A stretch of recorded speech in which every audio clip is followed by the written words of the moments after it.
Iris Dena ఇప్పుడు ఈ పేరు మారుమోగుతోంది. ఇరాన్కు చెందిన ఈ షిప్ను అమెరికా పేల్చేసింది. ఈ ఘటనలో 80 మందికి పైగా చనిపోయినట్టు అంచనా. ఈ నౌక కొన్ని రోజుల క్రితం విశాఖపట్నంలో జరిగిన అంతర్జాతీయ నౌకాదళ విన్యాసాల్లో పాల్గొని భారత్ నుంచి తిరిగి వెళ్తుండగా ఈ దాడి జరిగింది.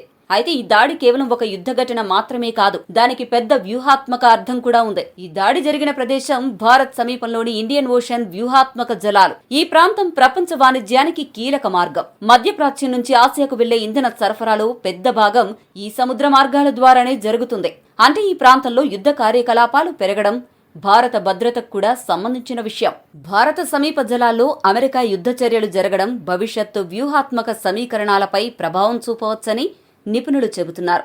భారత్కు ఇరాన్తో కూడా ప్రత్యేక సంబంధాలున్నాయి. చాబహార్ పోర్టు ప్రాజెక్టు, ఇంధన సహకారం లాంటి అంశాల్లో రెండు దేశాలు కలిసి పనిచేస్తున్నాయి. అందుకే భారత్ సమీపంలో ఇరాన్ యుద్ధ నౌక మునిగిపోవడం ఒక సున్నితమైన భౌగోళిక రాజకీయ పరిస్థితిని సృష్టిస్తోంది.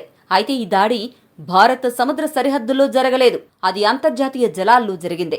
అందుకే దీనిపై భారత్ ప్రత్యక్షంగా జోక్యం చేసుకునే పరిస్థితి లేదు. కానీ ఓ విషయం మాత్రం స్పష్టంగా అర్థమవుతోంది. మిడిల్ ఈస్ట్ యుద్ధం ఇప్పుడు ఇండియన్ ఓషన్ వరకు చేరుకుందని కుండబద్దలు కొట్టి మరీ చెప్పవచ్చు.